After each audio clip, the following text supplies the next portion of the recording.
आने की तरबियत नहीं होती। ठीक, हक्कानी साहब, मैं किताब की तरफ आ जाता हूँ। इस किताब में आपने बहुत सारे इंकशाफात किए और बड़ा सीखने को मुझे बहुत मिला, लेकिन एक इंकशाफ है अहमद शुजा पाशा के हवाले से कि बम्बई के बाद अहमद शुजा पाशा साहब जब अमेरिका विजिट पर आए तो उनकी मुलाकात उस वक्त के CIA के जो डायरेक्टर थे माइकल हेडन से हुई।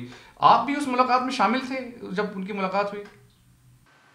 जी नहीं, क्योंकि पाशा साहब ने हेडन साहब से 1-to-1 मुलाकात करने की ख्वाहिश जाहिर की। अच्छा। तो उस मीटिंग के फौरन बाद पाशा साहब मेरे घर तशरीफ लाए मुझे ब्रीफ करने के लिए उस मीटिंग के बारे में। अच्छा। और अगले दिन सुबह हेडन साहब ने मुझे फोन पर ब्रीफ किया कि ये गुफ्तगू आपके CIA के आपके DJI क्या ब्रीफ क्या किया उन्होंने, क्या कहा उन्होंने आपको हेडन साहब ने? नहीं, हेडन साहब ने तो फिर अपनी किताब में भी लिख दिया ना कि क्या गुफ्तगू हुई थी उनकी।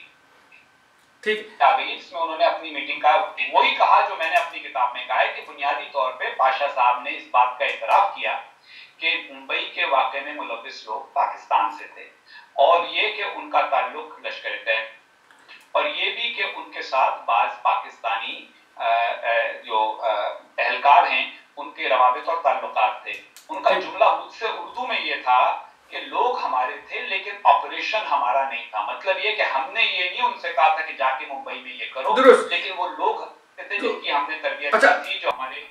अच्छा, अहमद शुजा पाशा ने तो इसका अभी तक कोई इसको रद्द नहीं किया, ना कोई इस पे स्टेटमेंट दिया, लेकिन जब उन्होंने आपसे ये बात कही तो क्या कोई और भी मौजूद था या बस आप और अहमद शुजा पाशा साहब ही मौजूद थे? रद्द करना उनके बस की बात नहीं है। उनके बस में जो कुछ था, जितनी कुछ छोटी मोटी देखे हर आदमी की एक तरबियत होती है। मैं हूँ क्योंकि खुल के बात करने वाला आदमी हूँ तो गालियां भी पड़ते हैं, सब कुछ होता है, सामने आ जाता हूँ। जिस आदमी का सिर्फ और सिर्फ शैडोज में हम काम करने की आदत हो छुप छुप के, उसके लिए खुल के रद्द करना मुमकिन नहीं होता। बात सिर्फ इतनी है कि पाशा साहब ने मुझसे बराह रास्त बात की। मैं उस गुफ्तगू में पाकिस्तान के जो उस वक्त के डिफेंस अटैची थे वो भी मौजूद थे। 3-4 गवाहों की मौजूदगी में वो गुफ्तगू हुई। उसके बाद हेडन साहब ने भी उस बात की तस्दीक कर दी और हेडन साहब ने भी उसको रिकॉर्ड पे लिख दिया, मैंने भी रिकॉर्ड पे ऊपर। उसके बाद कोई पाशा साहब को अगर कभी किताब लिखने की तौफीक हुई तो वो भी लिख देंगे। उसके बाद कोई फॉलो अप हुआ? मतलब आप जब तक आप थे कि भाई ये जो हजरात जो थे इनको हवाले किया जाए हिंदुस्तान के, कोई उसमें पेशरफ्त अभी तक तो नजर नहीं है, लेकिन आपके ज़माने जब तक आप थे क्या डेवलपमेंट्स हुई थी उस हवाले से? उनकी गिरफ्तारी तो हमारे ज़माने में हुई ना, अगर आपको याद हो तो। जैसे ही पाशा साहब की मुलाकात हो गई, हेडन साहब ने नाम दे दिए ये आदमी है, हमारे पास इनकी टेलीफोन रिकॉर्डिंग्स हैं मौजूद। आपको पता है कि अमेरिका का निज़ाम बहुत इस मामले में वसी है कि वो मुख्तलिफ जगहों पे फ़ोन कॉल्स को सुन सकते हैं। तो उन्होंने फ़ोन कॉल सुन के उनकी लोकेशन आइडेंटिफाई की और कहा, फिर एडमिरल मलन ने बात की जनरल क्यानी से कि इनको पकड़ा जाए।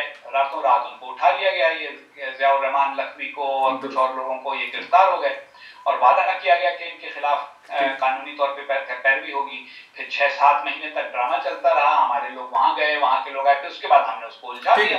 वो अरबी में अगर आप कभी दुबई में रहे हो तो वहां बाज़ मामलात के बारे में मजाक में कहा जाता है कि खली वल्ली हो गया। मतलब ये कि मामला जो है ये खली वल्ली हो गया, ठीक है, हो गया। तो बस उसके बाद हमने उसको खली वल्ली कर दिया, जैसा हम हर काम को करते